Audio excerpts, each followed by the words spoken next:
Ini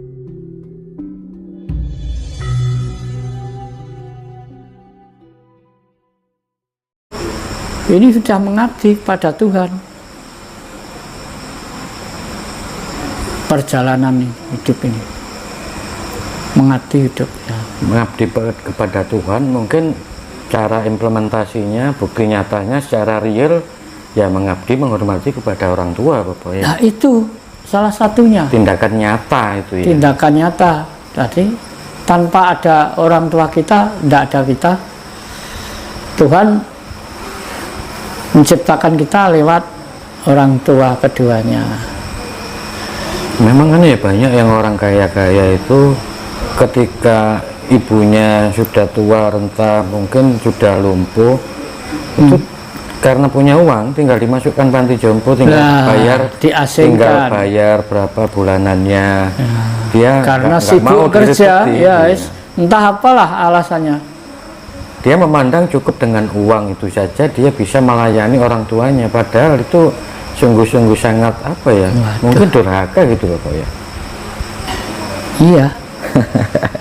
Kalau kaya ya sudah, di rumahnya ya ada, rumahnya kan luas, cari pembantu untuk merawat orang tua di rumah kan setiap hari bisa nengok. Butuh perhatian. Butuh perhatian. Iya. Enggak orang tua diasingkan di rumah di pantai jompo. Ya bisa-bisa saja lah, tapi bagi saya kok kurang cocok. Kurang cocok. Nah, ini kembali ke tema kematian tadi Bapak ya. Ini ada kejadian fakta di tempat saya itu, ada seseorang yang sudah sakit, tidak bisa apa-apa, sudah lumpuh itu bertahun-tahun, puluhan tahun, tapi tidak meninggal juga. Tapi ada di sebelahnya juga itu tidak dengar berita dia sakit, tiba-tiba meninggal. Nah, saya ingin mungkin minta penjelasan secara mendalam dari Bapak, kenapa ada dua kejadian ini, satu proses meninggalnya ini yang lama, dan yang kedua ini prosesnya kok kenapa sangat mudah. Ini apa yang bisa menyebabkan ini dua kejadiannya sangat berbeda? Ya gini, itu juga ada dua alternatif. Yang pertama, asal matinya tidak kena racun loh.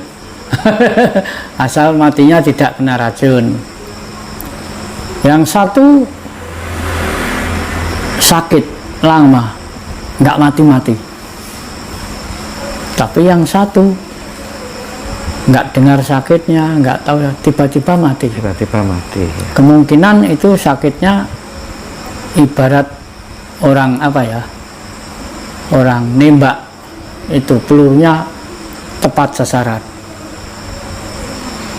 Penyakitnya itu untuk menjadi jalan kematian itu, entah dari makanan, entah dari apa. Kemungkinan bisa dikatakan zat racun itu tadi, tapi kematian tetap kematian. Kalau yang satu, ada orang sakit sampai bulan-bulanan, sampai tahunan, nggak mati-mati. Saya tidak bisa mengatakan yang pas, tapi saya punya satu untuk mengatakan. Kalau merasa mengakui, orang mau mengakui ada dosa atau kesalahan itu bagi saya anggap orang yang sakit nggak mati-mati ini sedang mengalami proses penebusan dosa. Entah dosanya apa, entah bagaimana. Lebih baik ini katanya utang itu pasti bayar. Lebih baik dibayar sekarang daripada bayar besok. Kemungkinan ini yang sakit sudah lama nggak mati-mati. Ini yang jengkel ya keluarganya juga. tapi nggak mau. Dituntut kesabaran yang Ya. ekstra ini. Keluarganya kadang nggak ngerti, nggak mau tahu ngerti apa sebabnya. Hanya dilihat dengan secara kasat, ya, secara kasat, secara apa ya, secara nyata Secara saja. ragawi ya. Ya. Nggak sampai apa sebabnya. Gitu. Ada lagi, sekarang sudah teknologi canggih maju, diperiksakan di rumah sakit di dokter, nggak ada penyakitnya, semua baik, tapi orangnya sakit. Nah ini, di lab semua normal, tapi orangnya sakit.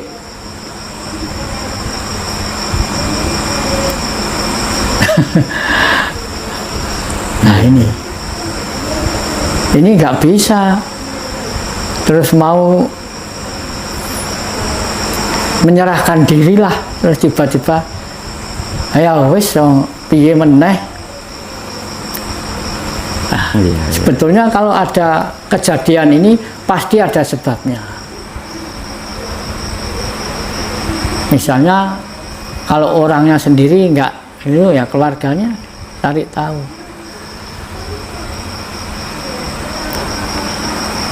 Nah, kematian itu banyak jalan. Katanya orang Jawa nek bilang pati siji sewu dalan. Nah, beda lagi orang meninggalnya kecelakaan, bunuh diri, itu prosesnya beda lagi mungkin. Iya. Saya nggak bisa itu mengatakan itu bukan hak saya, bukan kekuasaan saya itu. Yang jelas orang mati itu kalau dari saya, yang saya pelajari, yang saya dapat. Dunia ini kalau orang Jawa mengatakan Jonoluko, akhirat Indroluko. Pada umumnya ya ono dunia ono akhirat, tapi di alam-alam ini kan bertahap. Tidak langsung ninggal dunia terus mlebu akhirat, belum tentu. Karena manusia di dunia banyak olah. Bermasalah apa enggak ini setelah meninggal dunia ini? Nah ini sudah termasuk pelajaran tentang kasepuhan. Kita punya paguyuban ini ya, hendaknya ya ada yang tentang kasepuhan, ada yang tentang keorganisasian. Oke. Saya lanjutkan juga, ini topiknya juga masih tetap itu. Ya. Kan mungkin dari kita sering atau tahu pernah mengalami ada keluarga atau mungkin kerabat atau teman dari kita ketika meninggal itu ada yang mungkin wajahnya berseri-seri, ceria, seperti tersenyum bahagia. Ada juga yang wajahnya cemberut, seperti menahan suatu rasa kesakitan atau penderitaan. Jadi yang saya ingin tanyakan, apa kira-kira yang menyebabkan dua hal tersebut? Monggo, Mbak. Ya. Yang satu, keluarganya meninggal tapi wajahnya cerah, berseri-seri, tidak ada rasa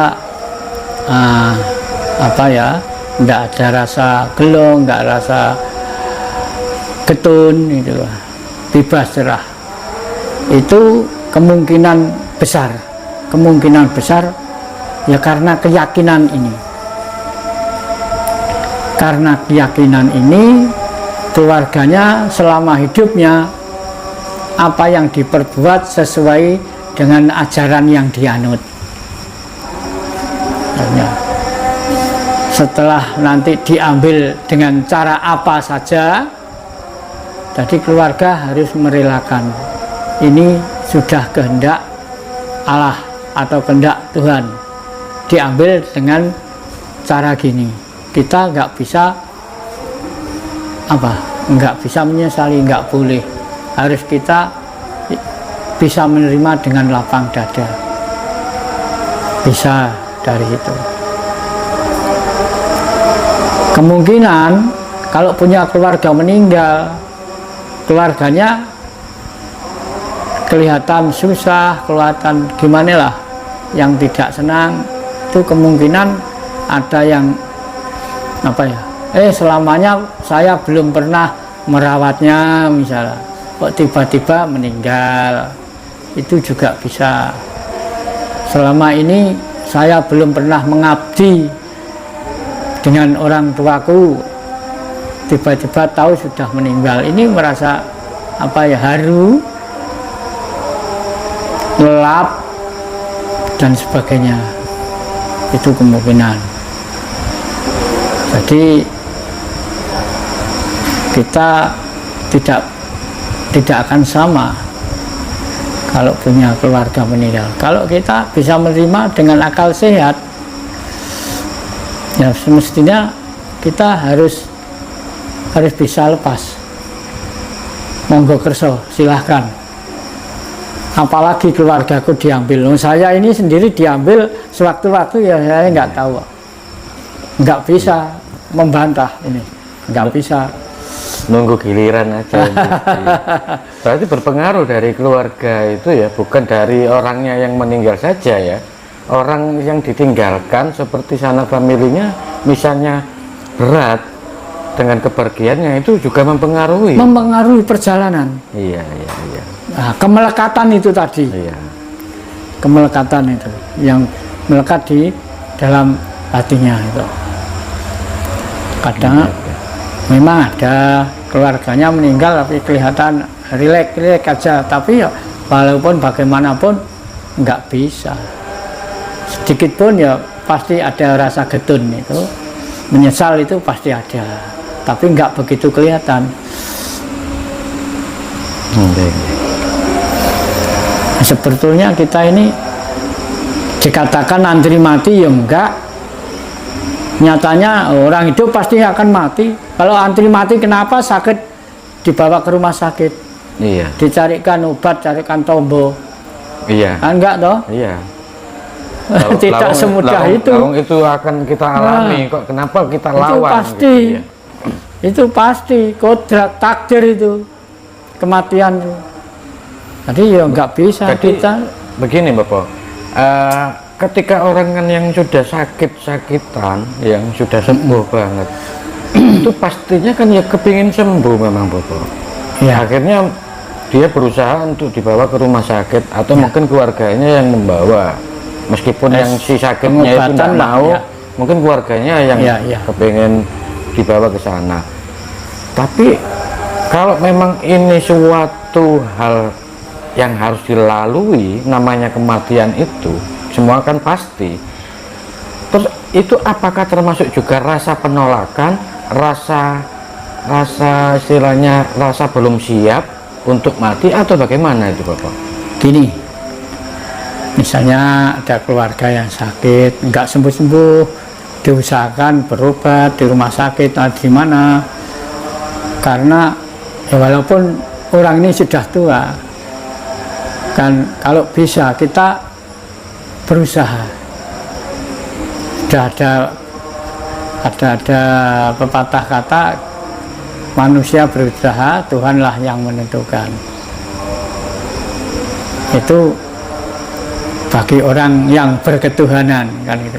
Manusia hanya bisa berusaha, Tuhanlah yang menentukan. Lah ini, walaupun bagaimana kita berusaha, ini termasuk pengabdian kepada orang tua, bukan suatu penolakan kematian. Apa mungkin, apabila mungkin Tuhan masih mengendaki hidup 1 bulan kah, atau berapa bulan atau berapa hari misalnya gitu. Jadi kita bukan suatu apa penolakan kematian, ya bukan. Kita dikatakan antri mati, ya bukan, ya bukan, iya. Nggak bisa. Kita sakit wajib berobat, cari tombol. Kalau nggak mau berobat itu katanya, waduh gimana ya, atau lain kalau memangnya tidak mampu berobat. Iya, iya. Tidak. Kalau sudah tidak mampu, gimana lagi wong nggak mampu. Nah, tinggal menerima apa adanya. Yang penting kita ini belajar, kalau istilah Jawa sumeleh, berserah diri kepada Tuhan. Ya Tuhan lagi ini. Iya, iya. Nah, sebetulnya Tuhan itu apa? Siapa, di mana, bagaimana, milik siapa, untuk apa? Itu tadi ada suku apa itu katanya tidak percaya bahwa Tuhan itu ada yang gitu toh. Iya. Tapi mungkin yang dipercaya lain, bukan Tuhan namanya, entah apa. Iya. Kan beda sebutan aja. Beda sebutan aja. Biar dia mengerti nama apa, sebutannya apa. Yang penting Tuhan itu ada. Kalau mau belajar, mau sinau, mari kita. Agama yang dipelajari sebetulnya kayak ketuhanan loh. Iya. Bertuhan. Lewat kepercayaan apa saja, penghayat apa, yang dipelajari itu ketuhanan. Lah kita sekarang yang sudah berusia segini, ayo belajar ke dalam, cari sendiri, menemukan jalan di mana. Tuhan itu apa ya? Kalau gitu Tuhan itu apa? Siapa? Di mana? Milik siapa? Untuk apa ini? Kok semua kok cari Tuhan? Nah ini. Nanti ada tanda-tanda atau ada apa ya, tanda-tanda kita telah dekat dengan Tuhan. Makanya saya kan sudah sering saya katakan, kalau cari Tuhan,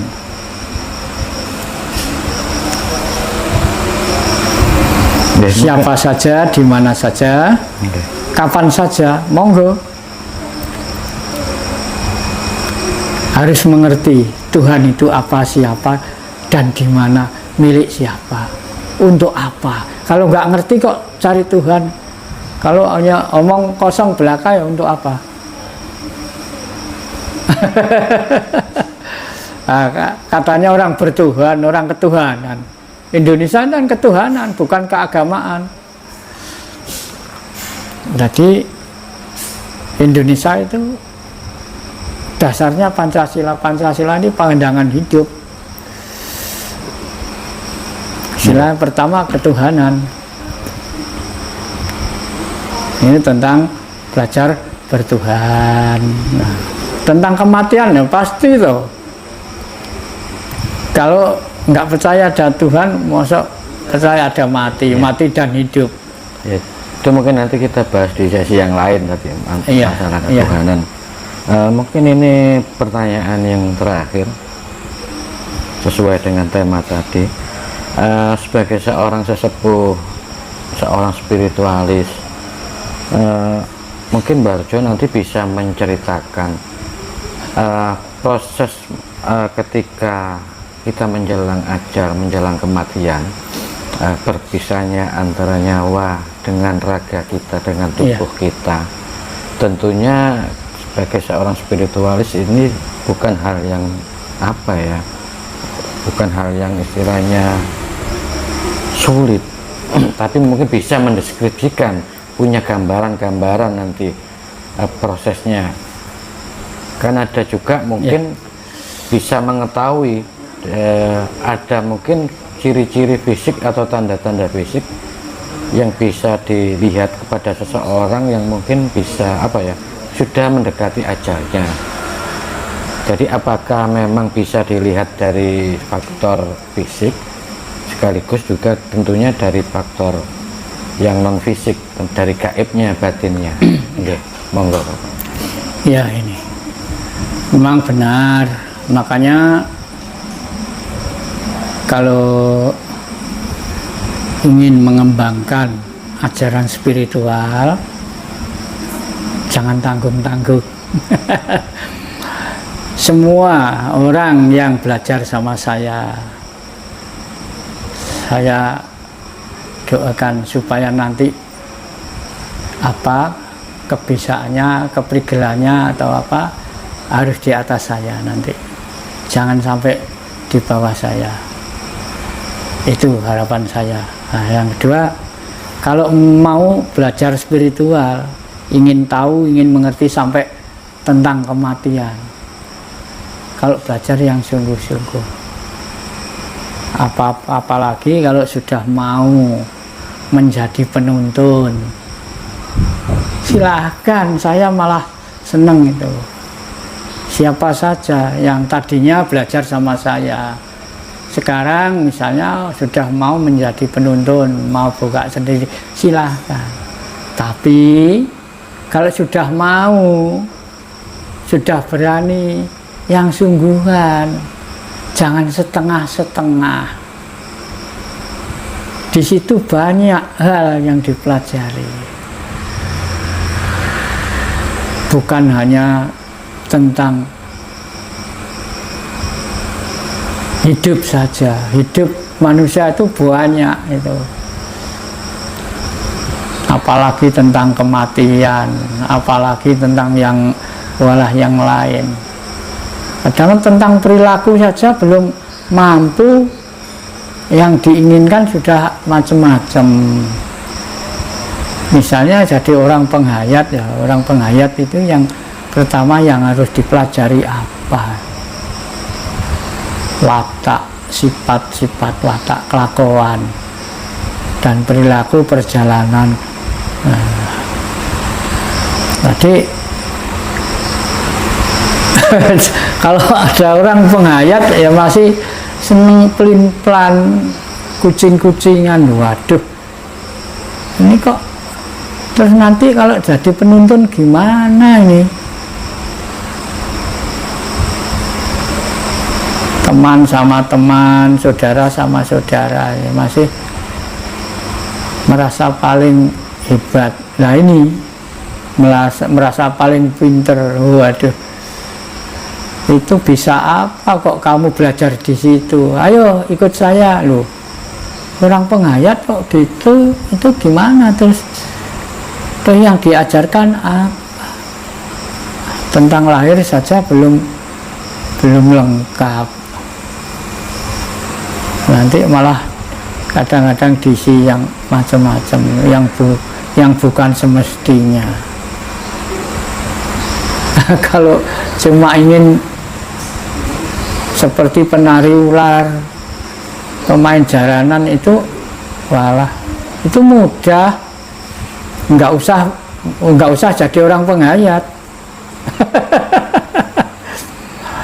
Nah, orang penghayat itu membersihkan dirinya sendiri dulu,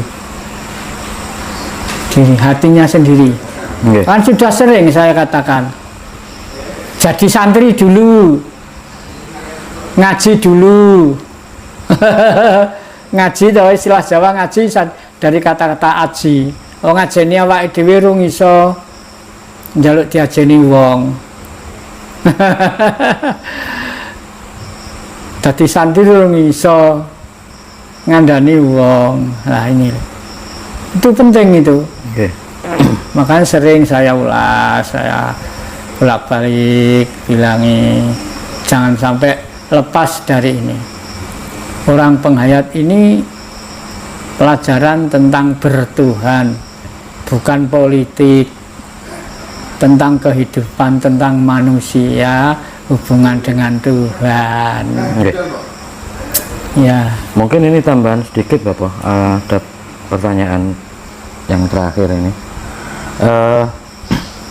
Tentang temanya tetap kematian tadi. Iya. Ketika kita mungkin merasa sudah dekat dekat, sudah hampir waktunya ya. Iya. Kita tentunya bukan manusia yang istilahnya baik-baik saja, pernah mengalami banyak kesalahan dan dosa. Iya. Jadi gini, apakah itu nanti kita harus istilahnya merasa apa, sudah memaafkan, melepaskan atas perbuatan dari diri kita sendiri? Itu satu. Yang kedua juga, apakah kita harus menyiapkan, mempersiapkan apa, ketika orang lain yang salah kepada kita juga harus memaafkan kepada mereka. Iya. Jadi poin yang satu tadi itu ini agak urgent ini sebenarnya. Ya. Gimana penjelasannya, Bapak?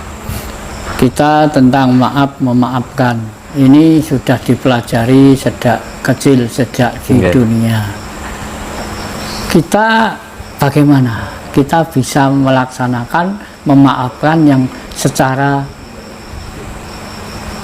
tidak terpaksa,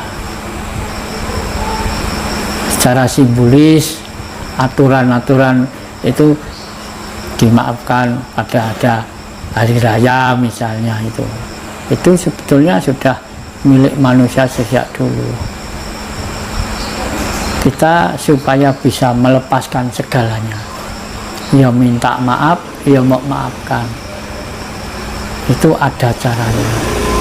Kalau kita merasa tidak memiliki apa-apa, berarti kita tidak akan merasa salah apa-apa.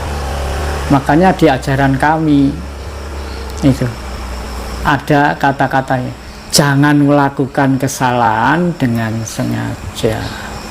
Manusia tetap manusia, manusia tetap ada kesalahan. Tapi kalau kita ini salah tidak sengaja, tidak begitu berat hukuman kita misalnya. Kalau kesalahan itu dilakukan dengan sengaja, mengganggu ketentraman orang lain, aduh itu kan sudah dilakukan dengan sengaja. Dulu waktu belajar di saya kan sudah saya katakan, jangan dilanggar, itu bukan untuk setahun 2 tahun, untuk selamanya.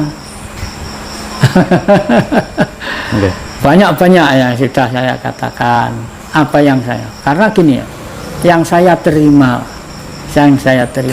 walaupun saya ini belum begitu tua, yang pernah saya terima, apa yang saya punyai, siapa yang ikut belajar untuk diserahkan semuanya.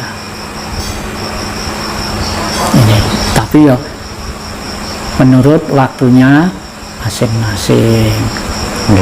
Gamblang sekali Bapak. Ya. Keterangan yang jenengan wedar, jenengan ulas pada kesempatan kali ini sungguh sangat gamblang.